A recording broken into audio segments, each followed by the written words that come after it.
Semua, hari ini kita akan memulai pelajaran kita tentang The Christian Priesthood dari John Chrysostom. Nah, kali ini adalah video atau pengajaran yang ke-5 ya, atau ini sudah memasuki minggu yang ke-4 kita belajar bersama-sama. Hari ini kita akan belajar tentang bagaimana seorang imam itu melayani, khususnya di dalam pelayanan firman atau homili. Ya, kalau kita lihat di buku di John Chrysostom itu di buku keempat, ya, buku keempat, atau kalau terjemahan Graham ini di poin yang ke-12 ya, The Ministry of the Word. Nah, sebelum itu kita akan mereview sedikit ya tentang apa yang sudah kita bahas beberapa minggu. Nah, tulisan ini yang dibahas oleh Yohanes atau John Chrysostom sendiri ini memang men-terrify kita ya, memang membuat kita tuh jadi beban pikiran. Ya, ternyata untuk menjadi seorang imam atau panggilan menjadi gembala, ya, katakanlah jadi diaken, penatua, pendeta, ya, atau imam di satu gereja yang Tuhan dirikan, lalu kita menggembalakan atau kita kita menggembalakan domba-dombanya Kristus ini ternyata bukan sesuatu yang hanya sekedar keinginan kita ya, atau cita-cita kita, atau ini hanya seperti yang kita biasa sebut seperti hanya panggilan gitu. Tetapi di balik panggilan itu ada sejumlah kualifikasi yang harus kita miliki jadi seorang imam ya. Chrysostom itu sangat menjelaskan itu dengan detail sekali ya, bahwa seorang imam itu bukan dia tidak ngomong panggilan, tapi dia ngomong di sini adalah kualifikasi menjadi seorang imam. Ya, baik di poin yang ke-11 itu kalau kita baca itu ya, seseorang yang sudah memilih untuk diordain, ya, dengan pilihannya, dengan kehendak bebasnya, dia memilih untuk menjadi seorang imam. Berarti segala beban tanggung jawab itu sudah ada kepada dia, dan dia nggak bisa lagi ngomong ini coba-coba ya, panggilan atau menjalani seorang pendeta itu coba-coba, kalau nggak berhasil ya sudah saya alih profesi gitu. Nggak bisa ya, nggak seperti kayak profesi duniawi gitu ya. Kalau hari ini kita jadi pengusaha, besok kita jadi pegawai gitu ya. Tetapi panggilan ini adalah panggilan yang mulia yang kita mesti intentionally kerjakan secara seumur hidup kita. Ya. Nah, kalau menjadi seorang imam, ya misalnya kita nggak sanggup, ya kita mesti dari awal kita mesti ngomong kalau saya itu belum qualified karena Chrysostom. Tapi kalau kita sudah memang sudah memilih itu ya, dan lalu kita ditabis gitu, nah ini adalah panggilan seumur hidup ya, sebab tabisan itu tidak berlaku hari ini besok batal gitu ya, jadi berlaku untuk selama kita hidup. Nah, ini yang men-terrify kita. Bahkan sendiri Chrysostom itu mengaku sebelum dia waktu nulis ini kan dia sudah jadi imam gitu loh. Kalau dia belum jadi imam, ya, dia nulis buku ini, dia pilih saya nggak jadi imam, dia bilang, gitu, ya.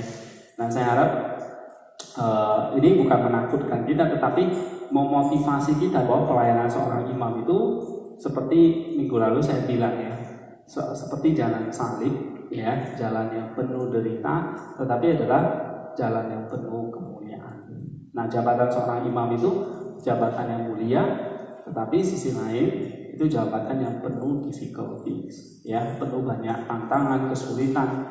Tetapi seorang imam itu menjadi teladan dengan apa yang dia khotbahkan. menjadi teladan dengan apa yang dia lakukan di dalam liturgi. Jadi seorang imam itu harus punya namanya sacramental life, ya. Kehidupan dia adalah liturgical life, sacramental life. Karena apa yang dia ajarkan itulah yang dia hidupi. Misalnya kalau dia mengatakan Tuhan kasihanilah aku orang berdosa, berarti memang dia akan terus memohon belas kasihan Tuhan tanpa henti setiap harinya. Nah, itulah yang memompa atau yang menguatkan seorang imam menjalani kehidupan atau pelayanan yang sulit itu, ya. Jadi kalau dia khotbah tentang kasih, ya kalau dia khotbah tentang harus tetap kuat di dalam penderitaan kepada jemaatnya, dialah yang harus mengalami terlebih dahulu itu. Sehingga tidak ada, ibaratnya itu tidak ada imam yang sebetulnya tidak mampu. Semua akan dimampukan oleh Tuhan. Karena apapun yang dilakukan oleh imam itu Tuhan berkati. Tuhan akan aminkan itu. Ya. Nah, itu kemuliaan dari seorang imam. Nah, kemudian Chrysostom itu menulis bahwa seseorang yang kehilangan domba-dombanya, ya, itu bisa diganti dengan uang gitu. Tetapi seorang imam yang dipanggil untuk melayani domba-domba Kristus itu penalti kalau dia gagal itu nggak bisa dibayar dengan uang, gitu. Tetapi dibayar dengan jiwanya sendiri, ya. Dia katakan, but anyone entrusted with man the rational flock of Christ risks a penalty not of money but of his own soul for the loss of the sheep. Nah, ini artinya jika jiwa-jiwa yang dipercayakan kepada dia itu mengalami loss begitu, maka penalti itu bukan dengan sejumlah uang, tetapi dengan nyawanya sendiri, gitu. Ya, berarti memang karena apa sih yang bisa menggantikan jiwa itu dengan barang apa di dunia, dengan uang, dengan kekayaan? Gak ada bisa. Hanya jiwa. Begitu juga seperti yang dilakukan oleh Kristus. Bagaimana dia membeli kembali, menebus kembali domba-dombanya itu dengan jiwanya sendiri, dengan nyawanya sendiri. Nah, itu yang dibayar oleh Kristus. Nah, begitu juga dengan seorang imam. Ada domba yang tersesat, ya, dia harus mencari dengan segala jiwanya. Nah, dia kasih contoh misalnya gitu ya. Kita udah bahas ke poin ini ya, poin 11, the penalty for the failure ini. Dia kasih contoh misalnya Saulus raja, ya. Kita tahu ceritanya di dalam Perjanjian Lama, ya. Saulus kan dia dipilih, ya, dan dia nggak bisa mengatakan bahwa kita tahu ceritanya pada akhirnya dia jadi seorang raja yang gagal, ya, dan dia nggak bisa alasan bahwa ya saya kan dipilih, jadi saya nggak bertanggung jawab. Yang salah itu Samuel tuh misalnya, ya enggak. Nah, Chrysostom mengatakan enggak, ya. Jadi seorang imam itu nggak bisa selalu mencari alasan dan berpikir bahwa dia tidak akan diminta pertanggungjawaban apapun nanti pada akhirnya. Kita bisa pakai segala macam alasan, ya, bahwa dia tidak akan dihakimi. Enggak, ya. Dia Chrysostom kasih contoh tadi Saulus itu, oke. Saul, bukan Saul, raja sebelum Daud itu, ya, dia juga akan fully judge gitu, baik dia ingin menjadi raja atau tidak, tetapi responsibility itu sudah ada di tangannya, sudah di tangan Saulus gitu, ya. Dia tidak setia, dia tidak bisa menjalankan kepemimpinannya itu, nah itulah tanggung jawab yang dia harus pikul. Kita nggak bisa dengan segala macam alasan, saya nggak bertanggung jawab atas domba-domba saya, tidak. Tuhan percayakan 100 domba, itu 100 domba itu tanggung jawab kita. Tanpa kita nggak bisa menghindari. Misalnya, saya nggak mampu lah, saya nggak berpengalaman lah, saya tidak punya bakat lah, saya tidak punya ini, enggak. Nah, Tuhan tidak mau tahu, tidak bisa excuse seperti itu, kata Chrysostom ya. Dia ambil contoh Raja Saul itu. Kita lihat contoh misalnya yang kedua, Musa. Ya, Musa kita tahu adalah nabi besar bangsa Israel. Ya kan, Allah memakai dia luar biasa. Tetapi karena dia juga gagal ya menggembalakan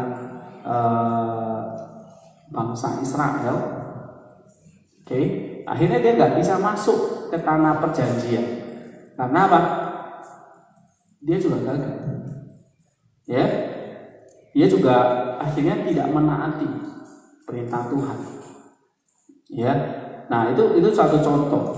Musa juga mendapat pertanggungjawaban atau penghukuman seperti itu.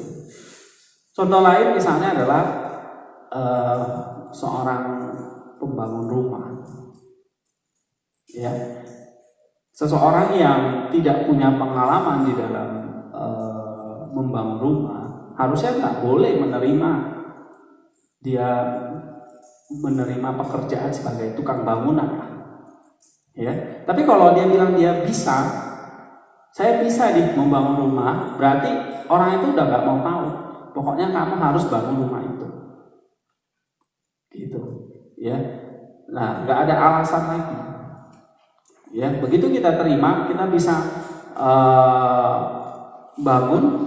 Kita harus sanggupi bisa bangun, ya.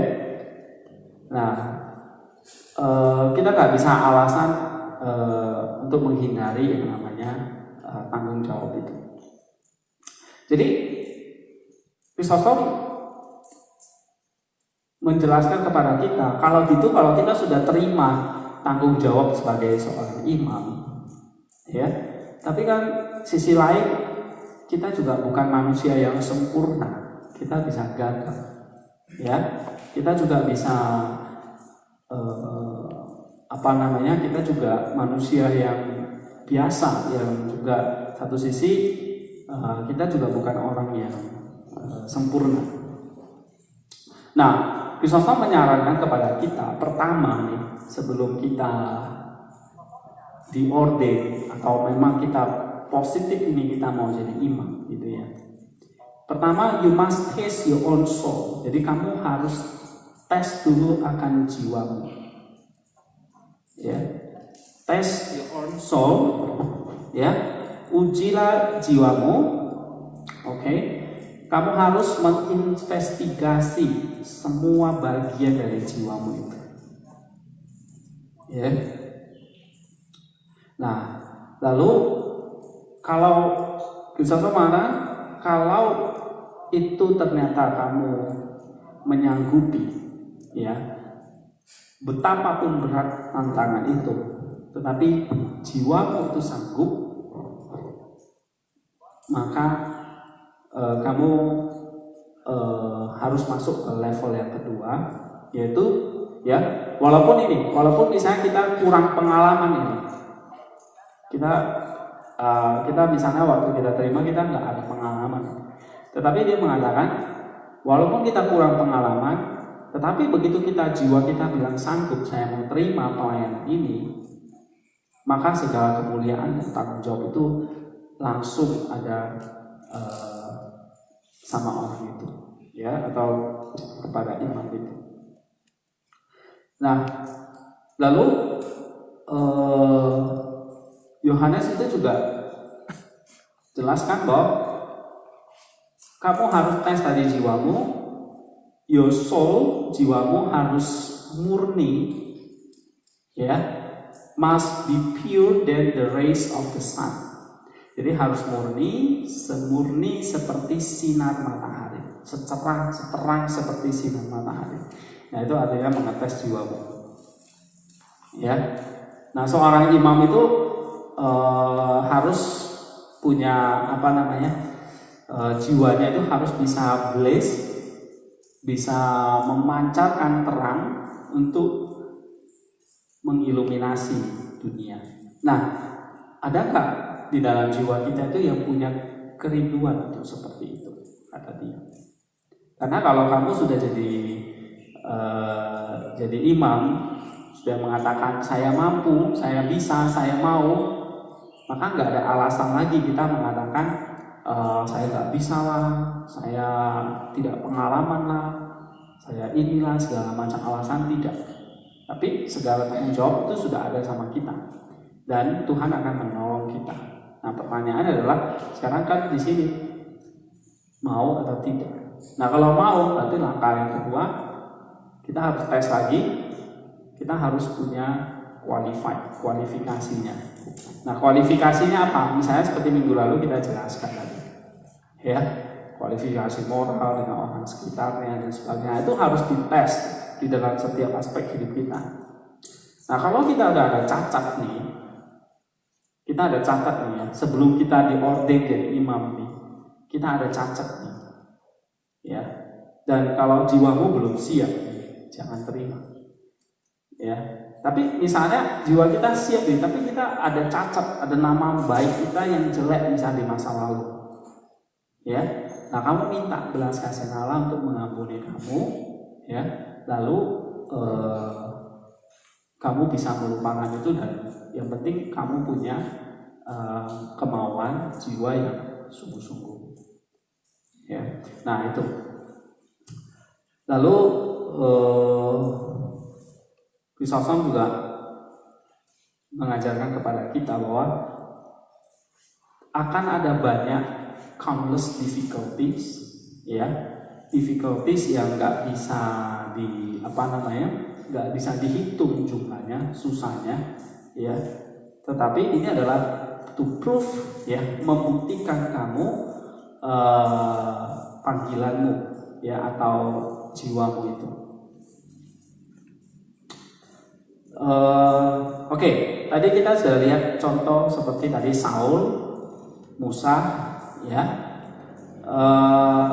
Misalnya tadi di sini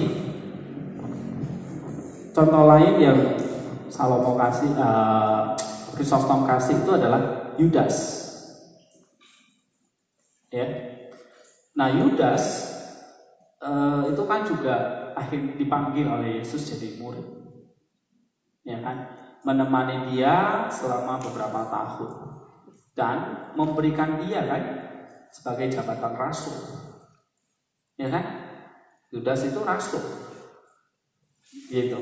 Dia 12 murid Yesus, salah satu 12 murid Yesus, gitu. Bahkan dia dipercayakan apa? Uang, jadi bendahara, gitu. Ya kan? Dia terima nggak jabatan sebagai bendahara? Terima, gitu. Tetapi dia nggak bisa mengatakan, Tuhan, saya masih selangkah ini, gitu, ya. Pada akhirnya kan Yudas dihukum, ya. Lalu nanti dia kasih alasan sama Tuhan, Tuhan, saya masih selangkah ini, saya harusnya jangan pilih saya, Tuhan. Kan Tuhan Yesus tahu saya serakah, kenapa pilih saya jadi bendahara? Gitu. Nah, Yudas gak boleh beralasan seperti itu. Gak bisa dia beralasan seperti itu, ya. Nah, tapi ketika satu jabatan itu diberikan, maka itu adalah tanggung jawab dia untuk semakin menyempurnakan dirinya. Karena kita bertanya, Tuhan, kok saya dipilih ya? Kok saya misalnya kita lihat orang lain ya, dia jadi ini, jadi itu, kok saya jadi pendeta ya? Padahal latar belakang saya itu nggak bagus loh Tuhan. Dulu saya misalnya peminum lah, atau perampok lah, atau pembunuh lah, ya kan ada ya orang-orang seperti itu yang akhirnya jadi imam. Ya, yang bukan tumbuh dari keluarga yang baik-baik, ya, masa depannya kelam, gitu. Lalu ketika dia sudah menerima jabatan imam dan dia gagal, misalnya dia nggak bisa alasan, ya kenapa Tuhan pilih saya? Sudah tahu saya ini orang yang jahat, misalnya. Tidak, ya, kita nggak bisa applying alasan seperti itu supaya kita tuh terlepas dari punishment, tidak. Ya, begitu kita terima ya, kamu adalah kamu sekarang. Ya, tidak lagi kita bisa excuse dengan masa lalu kita. Nah, masa lalu kita masih ada nggak? Tetap ada nggak? Ada, tetapi inilah yang harus kita ubah. Gitu. Jadi kalau misalnya Yudas serakah dan Tuhan pilih dia untuk jadi bendahara, ya Yudasnya harus berubah, tidak serakah. Ya, jadi Kristus mengatakan, apakah ini dicobai? Apakah Tuhan mencobai, menguji? Ya, Tuhan itu menguji untuk sesuatu yang baik. Mencoba itu kan selalu menjatuhkan, ya kan? Tapi kalau diuji itu adalah semakin memurnikan jiwanya. Nah, memang jabatan imam itu kita terima bukan langsung kita jadi orang suci gitu. Itu juga adalah proses kita untuk semakin dimurnikan. Dia kasih contoh tadi yang gagal itu ya, Saul, Musa, Yudas. Ya, nggak bisa pakai alasan dulunya seperti ini. Waktu kita terima, kita udah mancang ke tempat. Bagaimana kita sungguh-sungguh bertanggung jawab memberikan pelayanan yang memuliakan Tuhan. Tapi bukan untuk often ya, melanggar Tuhan, tapi menyenangkan Dia, kata Kristus. Lalu kita lanjutkan lagi di halaman 31 itu ya, di buku Graham yang halaman 31. Seseorang yang sudah menerima honor ya, jabatan yang mulia seperti itu ya. Nah, yang ada di dalam pikirannya itu adalah bahwa Allah itu ya bukan ingin menjatuhkan kita, bukan ingin membutuhkan kita ya, bukan ingin kita itu hebat, tetapi yang Allah inginkan itu adalah bagaimana kamu memurnikan jiwamu semakin kudus dengan jabatan itu, tapi di sisi lain kamu bisa membuang semua penyakit-penyakit rohanimu dan juga jemaatmu. Jadi dia katakan sebetulnya ya, ketika Allah memberikan teguran atau memberikan hukuman ya, dalam tanda petik misalnya ini untuk mendidik ya, maka the heavier punishment, mungkin punishment yang kita terima akan berat, tapi itu justru akan rid off, menyingkirkan penyakit-penyakit rohani kita. Jadi waktu kita misalnya dalam pelayanan kita gagal, itu sebetulnya kata Kristus adalah treatment itu pengobatan ya, pengobatan mengobati penyakit kerohanian kita. Misalnya waktu kita terima jadi seorang imam itu kita masih ada sombong ya, atau kita suka memandang orang lain, memandang rendah orang lain. Nah, itu adalah satu treatment yang Tuhan kasih untuk membersihkan itu ya. Jadi kalau misalnya kita mengalami misalnya satu kegagalan, kita nggak bisa mengatakan, kita tidak boleh mengatakan bahwa ya ngapain ya saya, kenapa kok saya dipilih jadi imam. Misalnya kita boleh mengatakan kan bukan pilihan saya, tidak ya, Tuhan tidak pernah memaksa. Nah, dia katakan gitu ya. Kita lanjut lagi. Kemudian Basil itu bertanya ya, kalau orang itu nggak bisa mengontrol dirinya gimana? Gitu ya, orang itu misalnya sudah jabatan imam, lalu dia nggak bisa menguasai dirinya ya, dia tidak mau ada perubahan dalam dirinya, dia tidak mau berubah, semakin memurnikan jiwanya. Nah, itu bagaimana Kristus? Lalu Kristus menjawab, sebetulnya ya, ketika kita bisa melayani Tuhan itu, mau berapa satu domba, berapa domba pun ya, itu bukan kuat kuasa kita, tetapi adalah God's grace, anugerah Tuhan ya. yang memampukan kita untuk melayani, ya. Nah, waktu kamu bisa melayani, kamu harus memikirkan itu adalah God's grace, itu bukan ambisimu, usahamu, atau pengalamanmu, atau dignitimu, tetapi itu adalah anugerah Allah. Contoh yang sangat baik itu dari Rasul Paulus, ya. Dia selalu mengandalkan anugerah Allah itu. Dia mengatakan, aku ada sebagaimana aku ada sekarang. Waktu itu dia sudah jadi rasul yang mendirikan banyak gereja di mana-mana. Tapi di akhir hidupnya dia mengatakan, akhirnya semua anugerah Allah yang memampukan aku.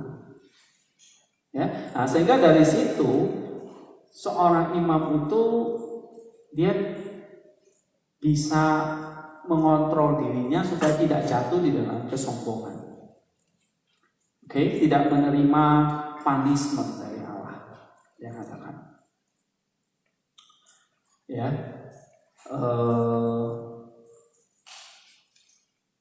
nah, dia Krisostom lanjutkan lagi. Pelayanan seperti ini, ya, jadi seorang imam itu, oke, memang satu sisi kita diperhadapkan seperti selalu ada api, ya, selalu ada tantangan, selalu ada misteri, gitu ya, ada kemalangan, ya, dan sebetulnya banyak contoh-contoh di Alkitab, ya. Misalnya dia ambil satu contoh tuh apa yang Rasul Paulus alami dan langsung apa yang Rasul Paulus nasihatkan kepada Timotius. Dia katakan di sini, ya. Coba kita baca di dalam 1 Timotius 5 ayat 22. Nah, di situ di dalam 1 Timotius 5 ayat 22 itu ini adalah nasihat dari Paulus, ya. Lay hand hastily on no man, neither be partaker of other men's sins. Ya, jadi kita nggak bisa melihat bahwa apa punishment atau blame yang kita mesti bisa hindari. Tetapi yang penting adalah kamu jangan ambil atau jangan partakers of the sins. Jadi di sini benar sekali lagi dia menekankan kesucian itu, ya, bahwa waktu minggu lalu saya jelaskan. Seorang imam itu kalau dia terluka itu ibarat kayak luka yang berbahaya, ya kan? Luka yang kecil itu bagi seorang imam itu adalah luka yang bisa membahayakan dia. Oleh sebab itu jangan biarkan, ya. Nah, lalu bagaimana tidak membiarkan itu menjadi sebuah luka yang membahayakan? Nah, itulah sebabnya kita butuh kemurnian jiwa itu, kepekaan jiwa itu, ya. Kepekaan jiwa itu apa? Mulai dari dalam, ketika kamu sudah merasakan dalam hatimu itu merasakan bahwa ada hal-hal yang tidak beres, nah kamu tuh jangan lanjutkan, mulai matikan itu di dalam hati, ya.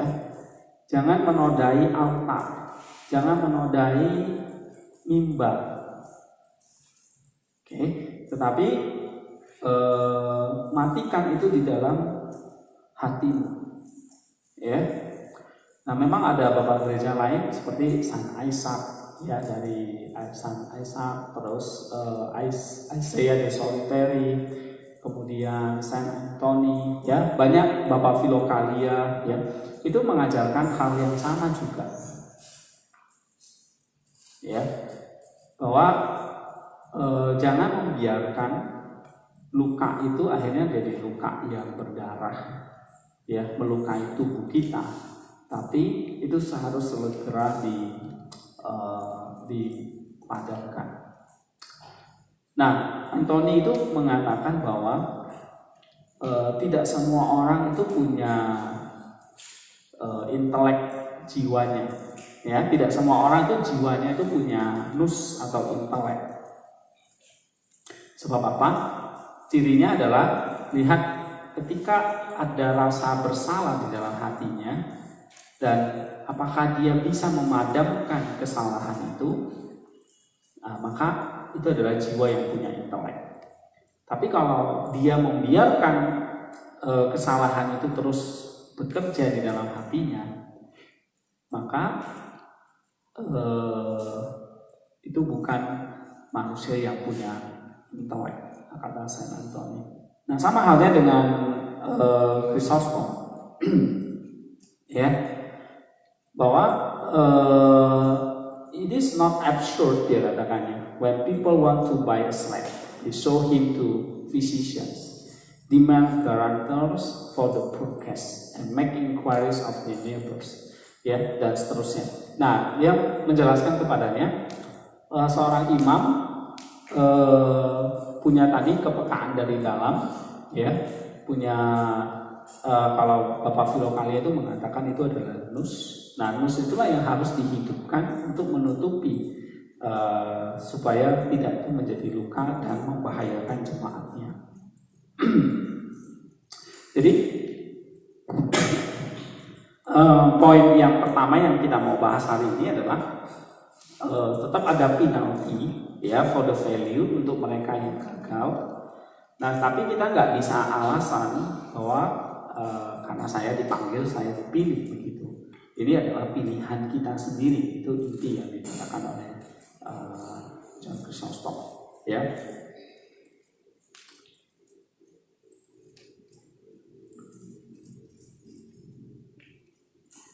Lalu kita akan lihat poin yang berikutnya, ya. Poin yang ke-12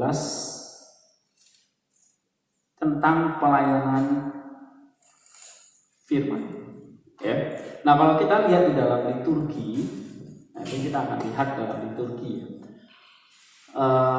selalu ada yang namanya homili atau khotbah dari seorang imam, ya. Nah, pelayanan khotbah ini yang seminggu sekali dilakukan, kata Chrysostom, ini adalah momen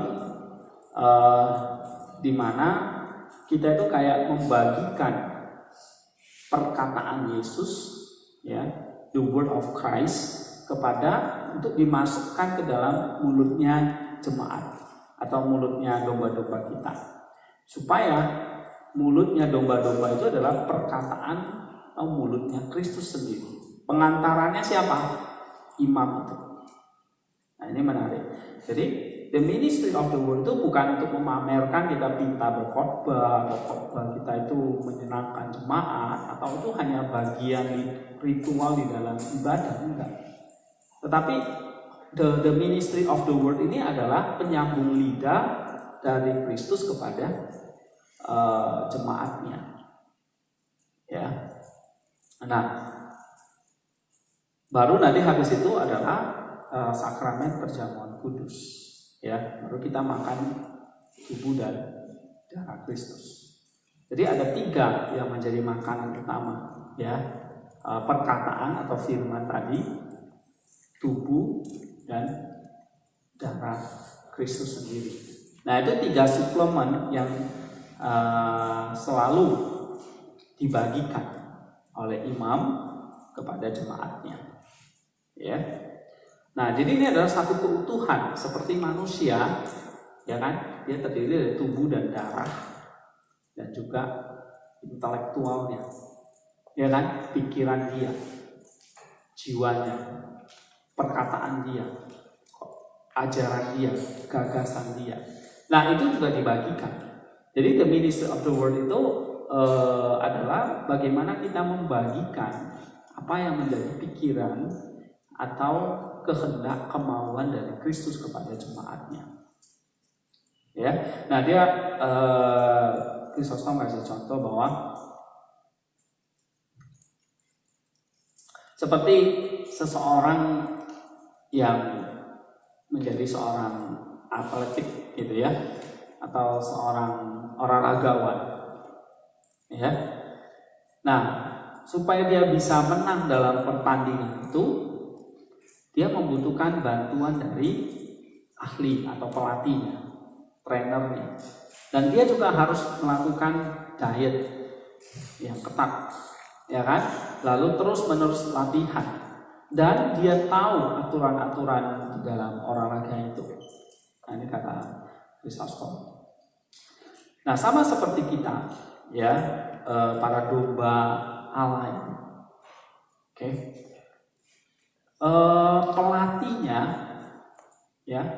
Pelatihnya itu adalah seperti imam, ya. Pelatihnya itu exercise, melatih kita supaya kita bisa berlari dengan kencang. Jiwa manusia itu memang sakit, menderita. Oleh sebab itu butuh obat. Nah, obatnya itu adalah doktrin atau firman Tuhan yang kita sampaikan. Sehingga kita harus tahu, kita harus memberikan the sound doktrin yang tepat. Sehingga salah satu hal pertama yang harus utama yang dimiliki oleh seorang imam itu adalah belajar mengenal doktrin yang sehat atau the sound doctrine, bukan the false doctrine. Nah, the false doctrine itu justru akan membuat jiwa semakin menderita. Ya, kata dia, ya. Lalu Chrysostom mengatakan bahwa, nah, bagaimana dia ambil contoh misalnya Rasul Paulus, ya, menasihati Timotius. Dia katakan misalnya di dalam kita baca di dalam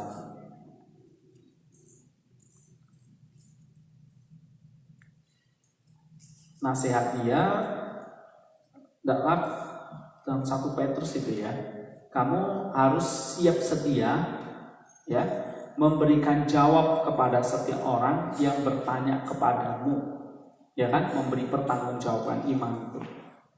Nah, ini adalah salah satu contoh bagaimana kita jadi seorang imam itu harus bisa belajar tentang doktrin yang sehat, doktrin yang benar. Nah, doktrin itu berasal dari mana? Doktrin itu sendiri berasal dari mana?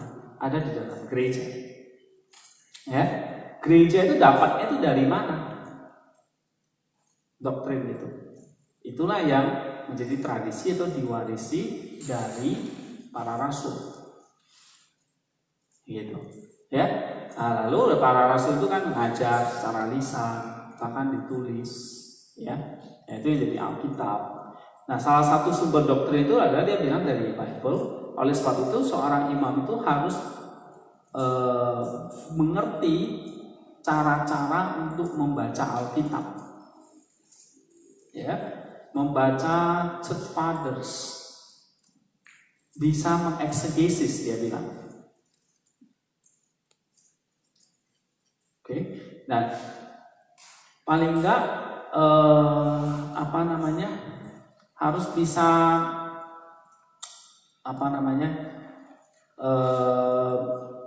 menjawab, ya, ajaran-ajaran yang juga tidak benar.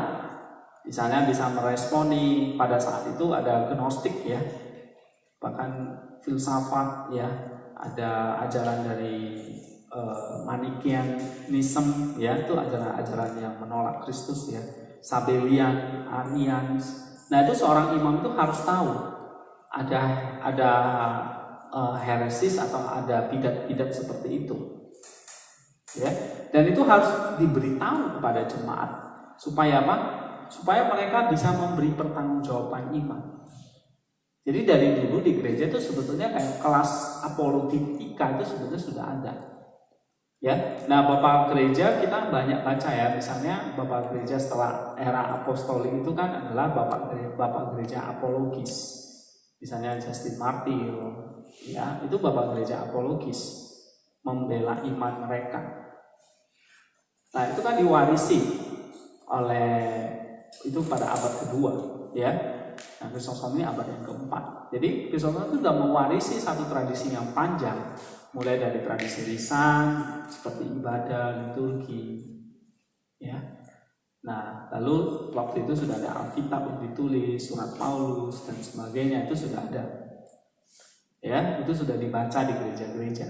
Jadi tradisi tradisi para rasul itu sudah diterima kemudian tradisi apostolik itu sudah diterima, tradisi apologis itu sudah diterima, lalu spiritual fathers, tradisi biarawan itu sudah ada di zaman Chrysostom, ya.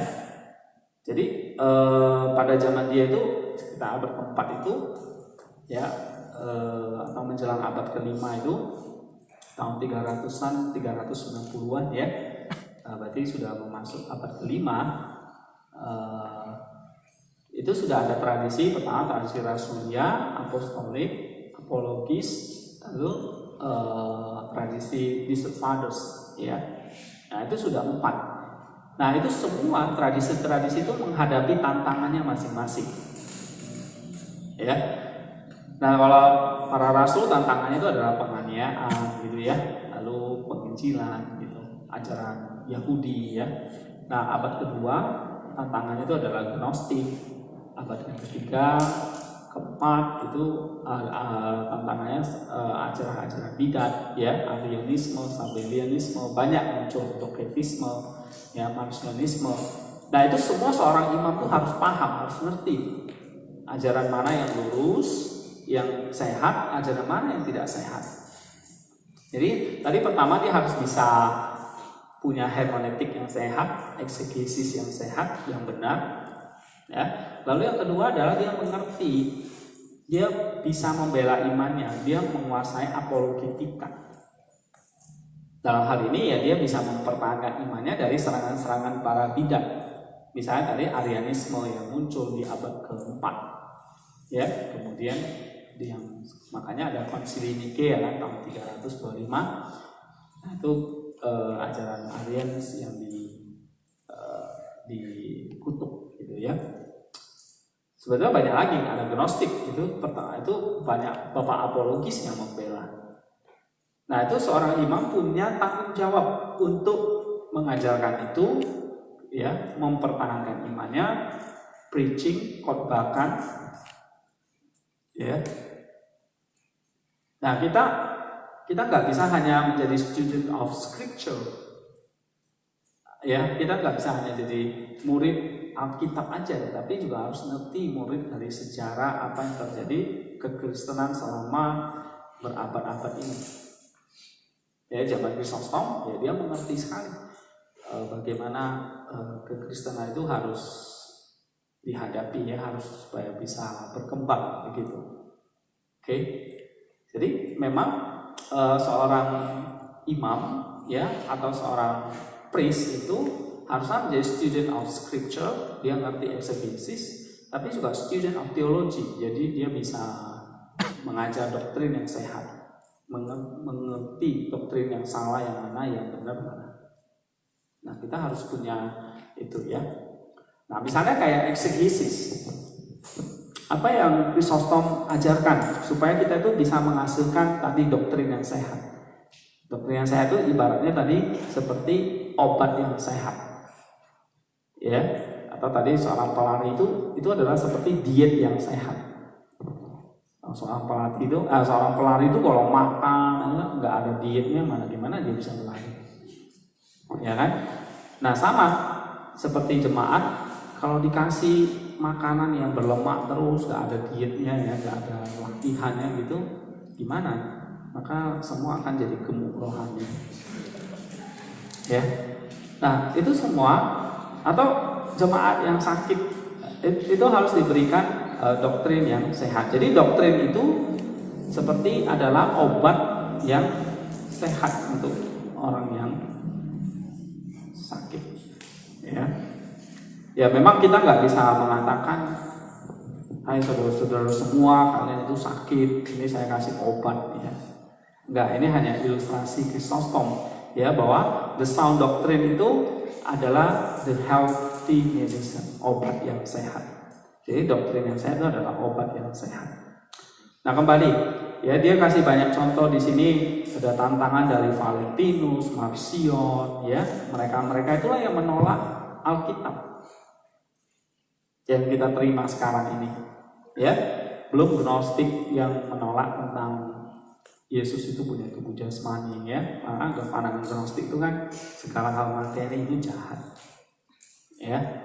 belum sabellianisme, bahwa dogmatisme, ya, bahwa Yesus itu hanya berganti wujud aja. Di perjanjian lama dia Allah Bapa, di perjanjian baru dia jadi Allah Anak, sekarang jadi Allah Roh Kudus. Nah, ada ajaran-ajaran seperti itu, ya.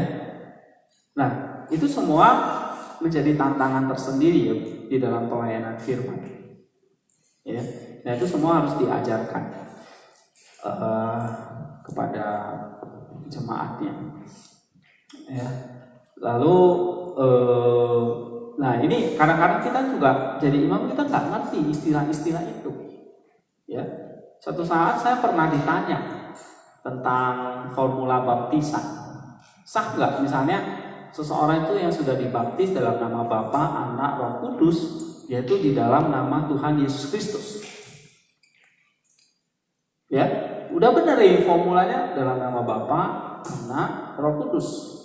Tapi ditambah lagi supaya lebih panjang kan, yaitu di dalam nama Tuhan Yesus Kristus. Nah, itu kan seperti alasannya karena Allah itu nggak punya nama kan. Bapa itu kan sebutan, anak itu sebutan, Roh Kudus itu sebutan, itu Allah tapi bukan nama. Gitu. Ya nama tiga-tiganya ya namanya Yesus Kristus gitu. Ya alasannya bukankah orang yang melihat Yesus itu melihat Bapa? Bukankah Roh Allah itu juga disebut Rohnya Kristus? Jadi pribadi Yesus itu kan sudah Bapa, Anak, Roh Kudus, yaitu Yesus Kristus itu. Jadi Yesus Kristus itulah ya Bapa, ya Anak, ya Roh Kudus. Ya, nah itu yang dipakai. Nah kalau ditanya kita seperti itu, kita harus bisa memberi jawab. Benarkah ini? Ya kan? Nah kalau kita katakan itu benar, ya kita kayak Kristus bilang, lu kasih obat sakit nih mana kepada jemaatmu kamu, maka nanti dia akan mati karena dikasih obat yang keliru. Gitu loh. Jadi berbahaya kalau kita mengajarkan hal yang salah, karena kita memberikan obat yang salah. Bukan tambah sembuh, tambah mampus ya. Nah, saudara-saudara, ini yang kita salah satu pelayanan firman itu yang trigger kita ya. Kita harus rajin belajar. Gak bisa hanya modal SOM atau SOP atau apa itu SPT dan macam-macam itu. Lalu udah bisa khotbah ditambah dengan kesaksian, ya. Nah itu terlalu naif, ya. Terlalu simplistik, gitu. Nah ini yang kita kadang-kadang karena kita sudah mereduksi pelayanan firman itu hanya sekedar bagian dari ibadah. Ya, kelengkapan ibadah. Ya ibadah ya harus ada firman Tuhannya. Nah gimana supaya jemaat itu senang mau datang lagi? Ya akhirnya yang dia lakukan itu gimana khotbah yang punya marketing, ya punya nilai jual. Marketing nilai jual nggak salah sih. Cuma yang saya bicarakan di sini adalah kontennya. Kontennya itu adalah harus the sound doctrine. Nah, the sound doctrine itu datangnya itu dari mana? Datang dari scripture and theology. Itu dua-dua itu dari mana? Scripture and theology dari gereja. Gereja itu dari mana datangnya? Dari apa yang sudah menjadi yang diwarisi dari generasi ke generasi. Itu tadi saya bilang dari para rasul, kemudian dilanjutkan oleh para apostolic fathers, dilanjutkan oleh bapak apologis, dilanjutkan oleh spiritual fathers, dilanjutkan Cappadocia fathers seperti John Chrysostom ini. Terus ya, baik itu yang di gereja yang di timur, ya seperti kita sering sebut sekarang itu gereja ortodoks, maupun gereja yang di barat itu di Roma sana. Dulu belum ada gereja sinode ini sinode itu, belum ada. Yang ada cuma satu gereja, ya gereja, ya nggak ada macam-macam seperti sekarang. yang sudah sangat banyak aliran. Nah, dulu gereja satu, tapi doktrinnya satu, ajarannya satu, ya, teologianya satu, sama semua, ibadahnya satu. Kenapa? Karena semua imamnya belajar pada sumber yang sama. Ya, karena pendetanya, hamba tuanya belajar, dulu nggak ada pendeta sih, imamnya, uskupnya itu semua belajar pada sumber yang sama. Nah, ini yang kita mesti sadari bahwa the sound doctrine ini muncul harus dihasilkan dari, kata Chrysostom, eksegesis yang tepat. Dia bilang kalau kamu nggak pintar ngomong, ya, itu di halaman, kalau nggak salah halaman 35 ya. Kalau kamu tuh tidak pintar ngomong, nggak pintar berorasi, itu masalah kedua. Tapi yang penting adalah hatimu murni mengajarkan kebenaran. Ya, kamu murni untuk yang kamu ngomong itu adalah satu hal yang benar. Daripada kamu pintar ngomong tapi isinya salah semua. Ya. Nah, lebih baik kamu ngomong yang benar, tapi mungkin dengan cara yang mungkin orang lihat nggak menarik lah, gitu. Itu kata dia. Ya, sebab apa? Sebab apa yang kita bicarakan ini, jemaat itu akan melihat kita ini adalah imam, wakilnya Kristus.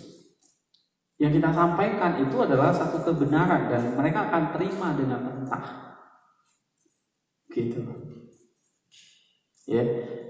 Nah, oleh sebab itu kita punya satu tanggung jawab yang besar nih untuk menyampaikan kebenaran. Ya. Nah, misalnya kita di STT Soteria ini kan diajarin ya, mulai dari studi PL, studi PP, eksegesis, teologi PL, teologi PP, ya, ada belum bahasanya 2 tahun ya, bahasa Yunani 1 tahun, bahasa Ibrani 1 tahun, pelajari studi-studinya. Jadi memang student of scripture, ya, student of scripture. Tapi juga belajar doktrin ini, doktrin itu, ya, belajar apa lagi ya, banyak ya, sejarah, gitu, belajar teologi ini, pastoral dan sebagainya. Itu the student of theology. Nah, dua-duanya itu mesti sound doctrine yang dihasilkan. Nah, eksegesis yang sehat, yang benar itu kayak gimana? Ya, nah, saya pernah ajarkan kan, bahwa Alkitab itu, ini juga diajarkan oleh Chrysostom ya, tapi bukan di priesthood, di tafsiran dia, ya. Dia mengatakan the scripture itu bukan hanya, jadi dia kayak ada 3 lapis gitu, bahkan 4 lapis, kayak kue lapis lah, ya. Nah, jadi ada 3 atau 4 layers. Nah, Chrysostom ini kan dari tradisi Antioquia ya. Biasanya mereka menggunakan 3 lapis, 3 layers of meanings, ya, atau dimensions of the scripture. Nah, layers yang pertama, lapisan yang pertama itu adalah yang dia sebut itu adalah seperti manusia itu punya tubuh. Maka Alkitab itu juga punya tubuh. Apa tubuhnya? Yaitu teks itu sendiri, bahasa itu sendiri. Ya. Lalu kita ada di mana sekarang? Itu menentukan siapa kita. Ya. Begitu juga Alkitab itu, teks itu hadir ada di mana dia? Ada di dalam gereja. Ya kan? Waktu itu teks itu hadir, dia lahir untuk gereja, lahir dari gereja. Kapan? Di mana? Nah, itulah yang disebut dengan first layer tadi. Jadi ada teks, ada konteks.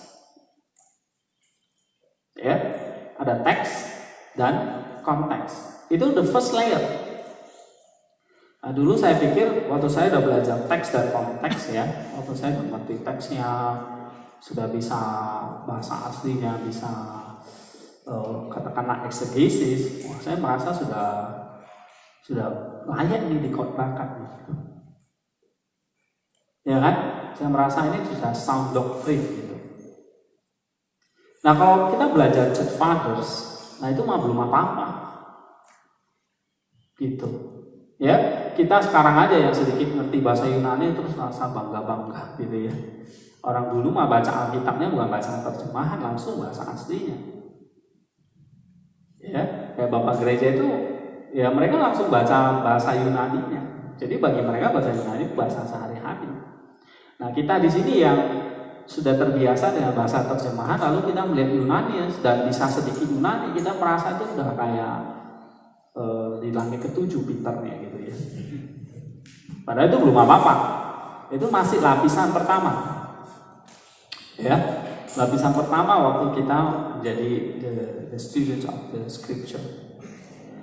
Nah, lapisan keduanya adalah apa yang kita pelajari secara teks. Jadi saudara, kalau saudara masih ngerti teks bahasa Indonesia aja itu jangan bangga gitu. Itu malah sangat rendah. Ya. Gitu. Tapi saya percaya sih firman Tuhan itu juga seperti minyak dan anggur.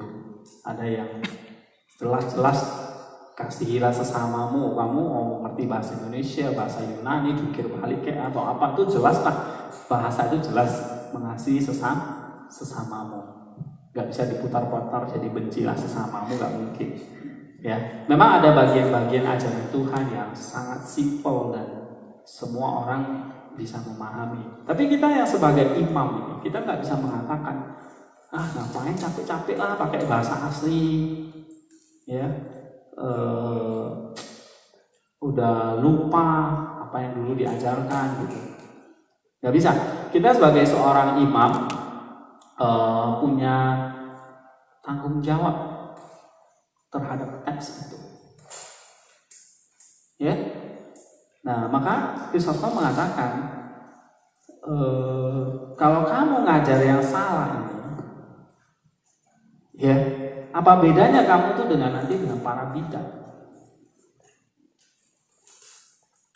Gitu loh. Ya, lebih baik kamu jangan jadi seorang imam. Ya. Nah, tulisan-tulisan yang penting ya, yang harus kita kuasai.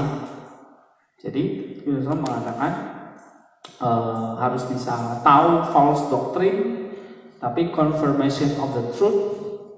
Ya, di halaman 37, help us greatly toward living a good life. Ya, nah ini di halaman 37 nanti kita bisa baca ya. Halaman 37 paragraf yang kedua. Oke, saya akan bacakan dulu ya. His writings are not only useful to us for the refutation of false doctrine and the confirmation of the truth, but they help us greatly towards living a good life. For by the use of them, the bishop of today educate and train the chaste virgin from Saint Paul himself, apostle to Christ and led her to the state of spiritual beauty. Jadi dengan sound doctrine itu kayak kita itu mempercantik orang.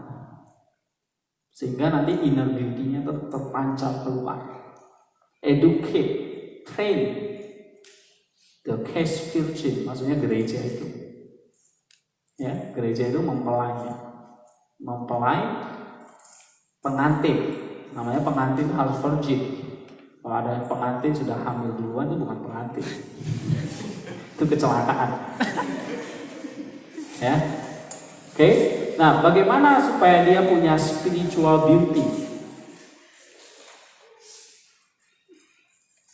Gimana punya spiritual beauty? Supaya terpancar keluar. Nah, orang itu harus mengerti apa yang diajarkan oleh Tuhan. Ya. By them they are word of the disease. Nah, tadi saya katakan, sehingga dengan firman Tuhan itu mengobati luka-luka mereka. Ya. dan punya kesehatan yang baik, good health, ya. Such are the medicine and the efficacy left to us by the so-called unskilled men. Those who constantly use them know their power. Apa namanya?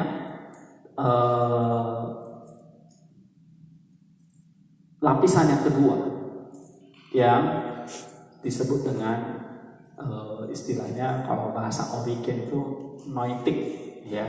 Jadi yang pertama itu adalah sarki. Manusia itu nggak hanya punya tubuh, tapi di dalamnya punya apa? Jiwa, ya kan? Punya roh. Nah, Alkitab sendiri juga punya roh, jiwa, ya. Alkitab itu punya lapisan makna yang disebut dengan noetik, yaitu yang sering saya sebut sebagai the spiritual meaning, ya, atau makna rohani. Nah, spiritual meaning inilah yang menuntun orang menemukan, memberi makan untuk rohnya, untuk jiwanya. Ya, ini baru jadi makan.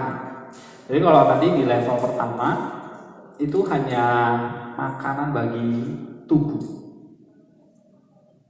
Ya, nah kita tahu kita nggak hanya mau makan untuk tubuh kita, tapi untuk jiwa kita. Ya, kalau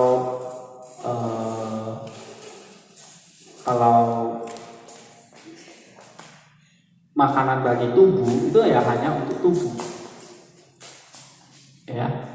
Tetapi makanan bagi jiwa, ya, beda lagi. Makanya ada dua level. Ada level yang kedua. Nah, yang level pertama itu menghasilkan makanan bagi otak kita. Nah, kalau itu yang kita khotbahkan hanya untuk konsumsi otak, ya ini yang berbahaya. Jadi ingat, khotbah kita boleh hanya level apa? Pengetahuan, hanya sekedar ya ini doktrin gitu, kayak kita belajar di kelas. Oke, tetapi doktrin yang kita terima itu harus turun ke dalam, harus menjadi makanan bagi roh kita, bagi jiwa kita. Nah, ini kata Bapak Gereja, ya, seperti Krisostom. Lalu bukan hanya menjadi makanan bagi jiwa, tetapi juga ini harus menyehatkan jiwa dan membuat jiwa itu akhirnya bisa menggerakkan seluruh tubuh orang itu untuk memuliakan Allah. Ya, jadi khotbah kita itu nggak akan komplit kalau nggak membuat jemaat itu, tadi di dalam 2 Timotius, orang itu menemukan keselamatannya, ya, tapi juga dikatakan di situ menyatakan kesalahannya, memperbaiki kelakuannya, mendidik orang dalam kebenaran supaya dia diperlengkapi untuk perbuatan baik. Nah, ini artinya, ya, pertama kita menerima firman Tuhan memang harus diakui itu melalui kognitif kita, pengetahuan kita, otak kita. Kita kalau dengar sesuatu, ya kan? Jadi pertama harus ngerti dulu apa yang diomongkan. Baru sudah ngerti, dapat ini makanan bagi otak kita. Otak itu hanya tubuh kita loh. Nah, itu harus masuk, itu harus diolah lagi menjadi makanan roh jiwa kita. Jadi kalau kita tahu doktrin, kita baca Alkitab dan sebagainya, hati-hati, itu belum tentu menjadi makanan rohani bagi kita. Itu jangan-jangan hanya makanan bagi otak kita saja.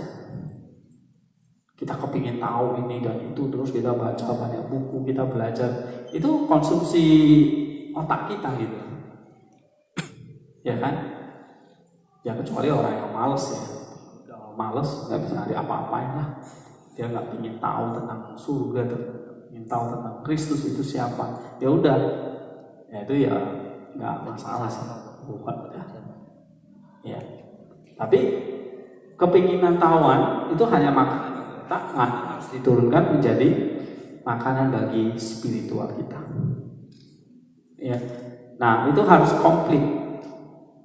Lalu bagaimana makanan spiritual itu menyehatkan dia dan akhirnya dia punya tubuh yang bisa bekerja memuliakan Tuhan. Jadi makanan roh kita. Jadi kalau kita lihat misalnya jemaat yang sehat itu bukan tubuhnya saja yang sehat, tetapi juga spiritualnya sehat. Spiritual sehat itu bergantung pada apa? Dia makan apa? Makanan firman apa yang dia peroleh? Nah, makanan yang dia peroleh itu bergantung dari persiapan pendetanya, khotbahnya kayak gimana. Ya kan? Nah, kalau khotbahnya itu hanya isinya knowledge, ya nanti jemaatnya hanya besar kepala aja. Hatinya kecil.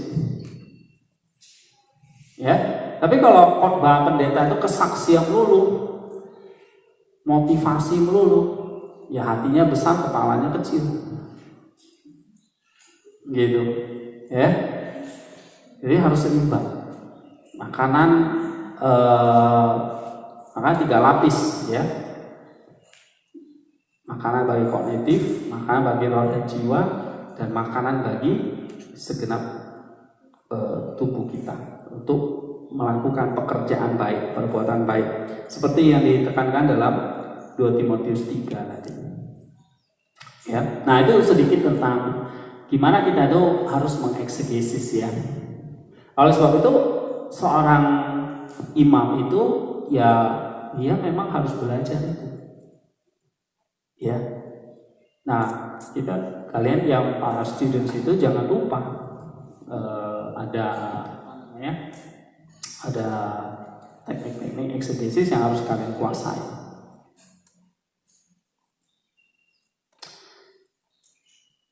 Oke, yang kedua tadi saya sudah katakan tentang teologi ya. Teologi yang harus kita pelajari itu adalah yang sehat, yang menentang, yang tahu ajaran-ajaran yang sesat, yang lurus, yang benar, yang mana, yaitu tentang teologi. Nah, sekarang kita akan lanjutkan. Lalu Basil bertanya gitu ya, gimana kalau seorang priest itu tidak bisa memenuhi atau dia tidak bisa menyampaikan hikmat perkataan Kristus begitu ya, perkataannya itu tidak penuh anugerah, garam misalnya gitu ya, bagaimana itu? Artinya misalnya khotbahnya itu dia merasa enggak menyehatkan gitu ya. Apa sih indikatornya kalau misalnya khotbah kita itu menyehatkan, bergizi buat umat ya. Nah, Kristus menjawab bahwa dia katakan, let the word of Christ dwell in you richly in all wisdom. Jadi pertama, biarlah firman Kristus itu, perkataan Kristus itu tinggal di dalam kamu dengan kaya di dalam segala hikmat. Let your speech be always with grace, seasoned with salt, ya, that you may know how you ought to answer each one. Jadi memang kuncinya adalah di imam itu sendiri adalah bagaimana perkataannya itu penuh dengan anugerah, digarami, tahu memberi jawab kepada setiap orang. Ya. Nah, oleh sebab itu kembali lagi Kristus mengatakan, a priest, seorang imam itu, ya, pertama memang harus punya pengajaran yang sama, ya, menguasai tadi ya doktrin, teologi dan sebagainya. Tetapi yang lebih penting adalah hendaknya mulutnya itu penuh dengan anugerah. Ya. Nah, jadi sekali lagi, memang walaupun kita pintar ya mengeksegesis, kita bisa menggali sampai 3 lapisan makna. Ya, yang pernah saya ajarkan 3 lapisan makna itu kan Christ center, ecclesial, obedience, lalu satu lagi apa? Personal. Ya kan? Christ center itu berarti kita tadi ya, Christ center, ecclesia itu ya berarti tadi sampai kepada level spiritual food, makanan roh. Ingat ya, kita khotbah, kita tuh kasih memberi makan tadi. Ya, makanan yang sehat, obat yang sehat. Berarti itu bukan hanya untuk konsumsi ini, tapi untuk ini, hati. Oke? Nah, itulah namanya Christ Center Ecclesia. Itulah namanya sound doctrine. Ya, sound doctrine. Lalu dari sound doctrine ini nggak cukup, harus jadi makanan hati. Ini level yang kedua. Makanan hati itu apa sih? Makanan bagi roh atau jiwa itu apa sih? Jadi sound doctrine itu tadi kognitif, eksegesis dengan langkah-langkah yang kita pelajari gitu ya. Itu sound doctrine. Perlu belajar sejarah tadi ya, tadi ada macam tradisi ya kan. Belajar apostolik, belajar etika, belajar apa lagi? Spiritual fathers seperti Filokalia. Itu semua hanya menghasilkan apa? Sound doctrine. Sound doctrine itu maksudnya doktrin yang sehat. Tapi itu makanan bagi apa? Itu level pertama masih. Nah, level kedua adalah bagaimana itu menjadi spiritual food. Makanan itu harus diolah lagi jadi makanan rohani. Sama seperti kita punya bahan. Ini masih bahan mentah, kalau kita belum olah lagi itu jadi makanan jadi.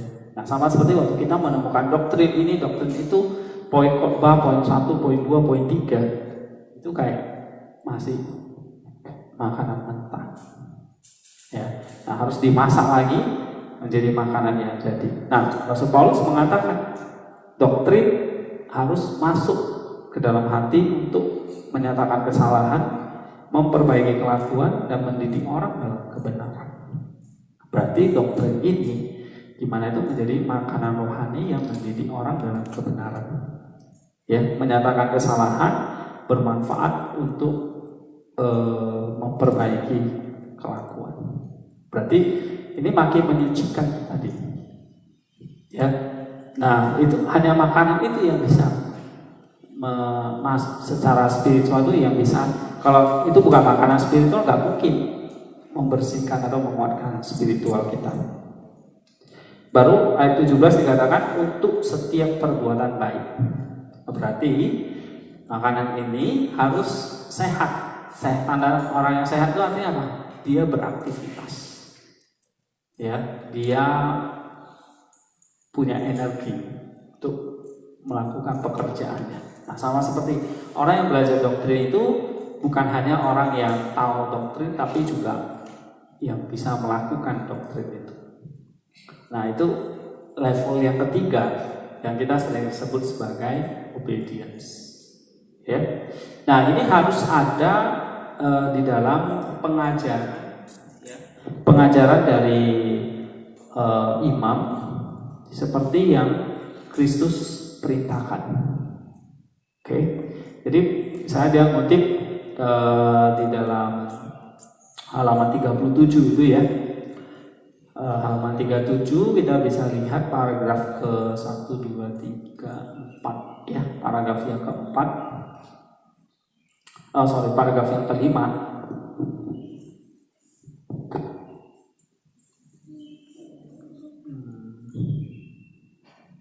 Paragraf keempat ya. Build whoever shall, paragraf keempat, baris ke-7 atau 8 ya, baris ke-8. Whoever shall do and teach, he shall be called great.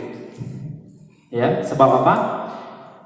Whoever shall do, siapapun yang sudah mendengar dan mengerjakannya, maka dia akan disebut besar, kata Chrysostom.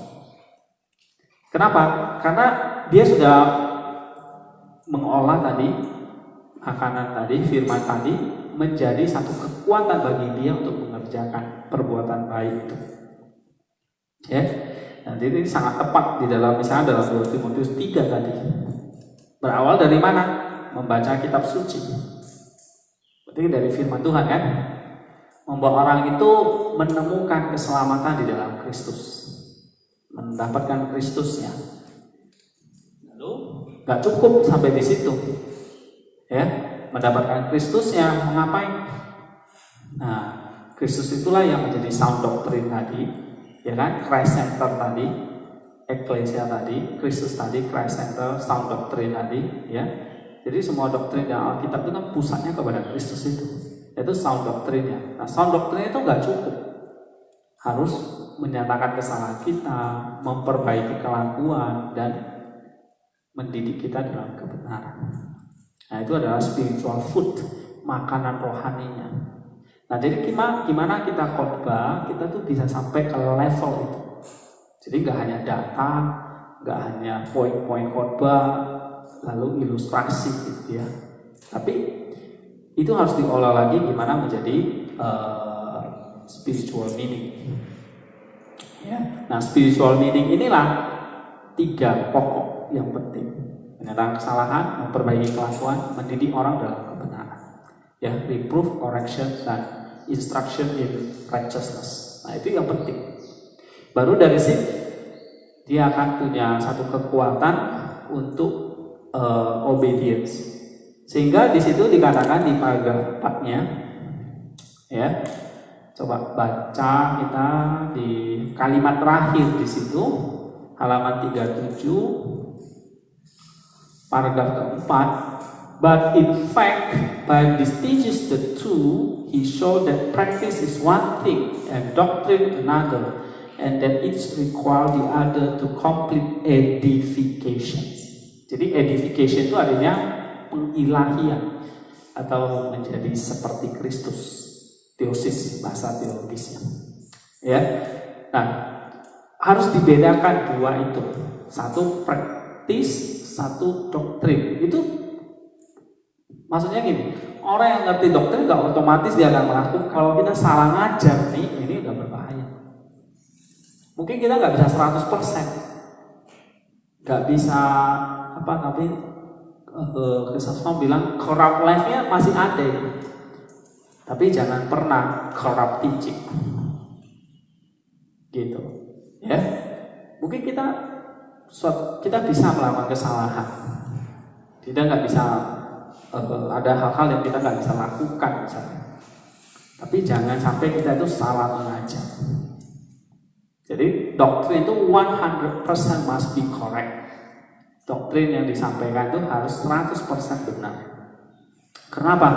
Dia katakan, selain karena sudah banyak nih ajaran-ajaran palsu di gereja, nah kalau imamnya nambah lagi repot, ya. Tapi yang kedua adalah kalau kita salah ngajar, maka dia mengatakan tadi seperti kita tuh memberi obat yang sakit kepada orang yang salah kepada orang yang sakit. Dan akhirnya membuat orang itu tidak menemukan keselamatannya. Jadi kalau doktrin itu menentukan ya cara hidupnya, bagaimana dia mengerjakan keselamatannya. Nah, kalau kita salah ajar, salah tuntun ini, maka itu bisa membawa jemaat itu kepada jurang, bukan kepada keselamatan. Ya, memang pada akhirnya ya, kita diajari doktrin untuk berbuat baik, berbuat kasih, ya kan, mengerjakan perintah Tuhan gitu. Tapi semua itu pada akhirnya apa sih? At the end-nya itu apa? At the end itu adalah kita mengalami edification atau glorification. Kita mengalami yang namanya penyempurnaan, menjadi manusia ilahi. Itu pada akhirnya, itulah tugas seorang gembala, nuntun dia itu sampai dia menemukan keselamatannya di dalam Kristus. Ya. Nah, memang tadi selain ada resiko kita salah ngajar, lalu seorang imam itu juga punya resiko nih kalau dia bisa jatuh di dalam temptation, godaan. Sebagai seorang pengkhotbah atau seorang guru, ya, pengajar.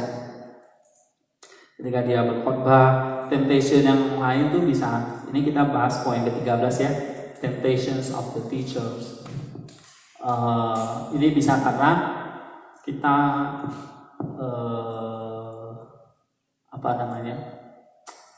kita jatuh di dalam yang namanya kesombongan. Sekali lagi ya memang betul ya, kadang-kadang yang kita cari itu adalah pujian atau yang mau menyenangkan telinga jemaat. Ya, dalam surat Petrus itu sudah dikasih tahu kepada kita. Akan ada banyak orang yang hanya suka memenuhi keinginan telinganya, kepuasan telinganya. Nah, maka banyak dongeng-dongeng, cerita-cerita, isapan jempol kata Rasul Paulus. Ya, dan itu sudah terjadi pada zaman Rasul. Nah, ini adalah satu temptation kita bahwa kita bisa jatuh ke situ, ingin menyenangkan orang lain. Oke, kita punya loftiness of mind, ya, listlessness of spirit, disorderly, unprofitable pressure. Ya, itu semua adalah temptation ya. And then bahkan kita bisa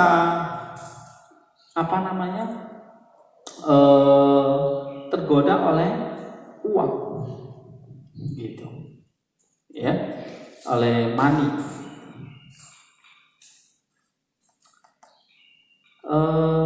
Temptation yang lain juga adalah praise, pujian, ya. Jadi kalau kita khotbahnya bagus, biasanya itu dipuji, ya kan? Nah ini juga hati-hati kita, gitu. Dia katakan ya di halaman 39, the nobility of soul must not only display indifference to praise, but should go further in order that the benefit is not in turn fruitless. Jadi hati-hati ya dengan yang namanya pujian-pujian itu. Bagaimana kita menyikapi tentang pujian itu? Ya kita harus melihat itu hanya sebatas sebagai pujian. Jangan berkembang itu menjadi slander and envy and vainglory. Jadi kalau kita dipuji orang ya biasa aja. Tapi jangan pakai pujian itu akhirnya menjadi slander, jadi envy, jadi glory, vainglory kita. Nah itu berbahaya. Jadi kayak kita dipuji, terus kita jadi sombong gitu ya. Nah maka untuk khotbah itu memang bukan hal yang gampang ya. Jadi kita harus menyesuaikan dengan kategori umur dari jemaat kita, kebutuhan dari jemaat kita. Ya, seperti kemarin dari Bapak Gereja Gregory the Great itu juga mengajarkan ya nasihat-nasihat sesuai dengan kategori usia mereka. Ya, jadi memang kalau kita khotbah ya ada kritik, ada judgement ya, itu memang kita itu merasa kita itu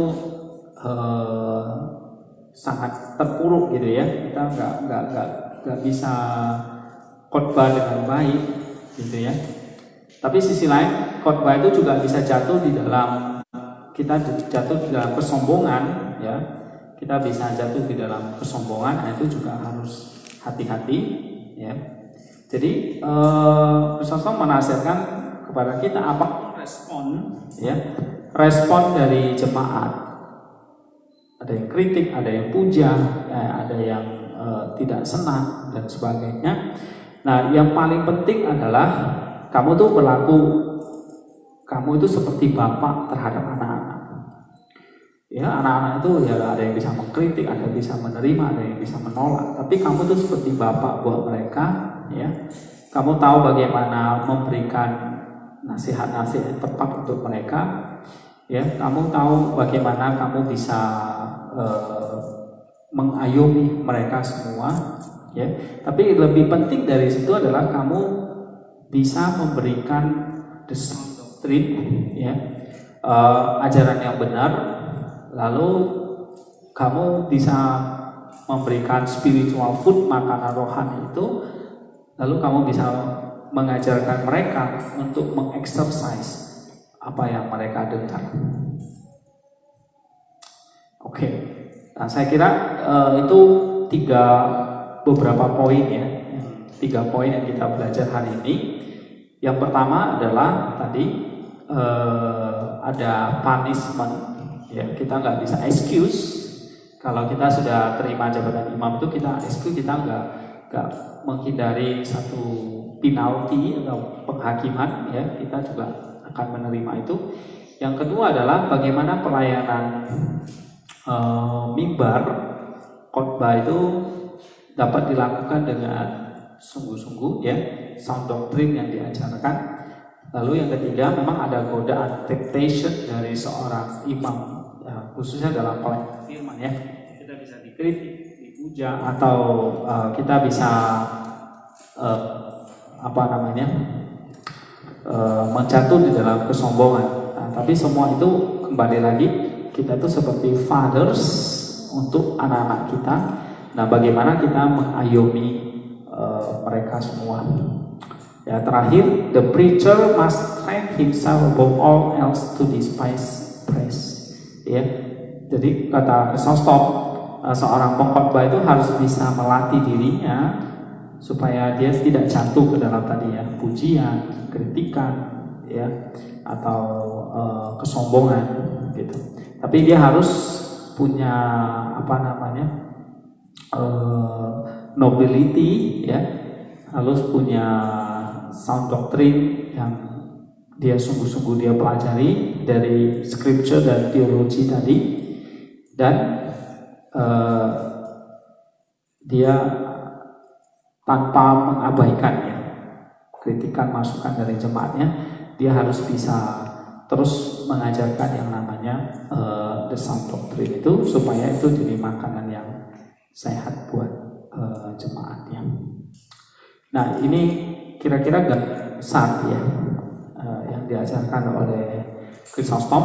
Nah, minggu depan kita akan masuk ke pertemuan yang terakhir, yaitu tentang kemurnian, ya, the need of purity atau kemurnian dari seorang imam, ya.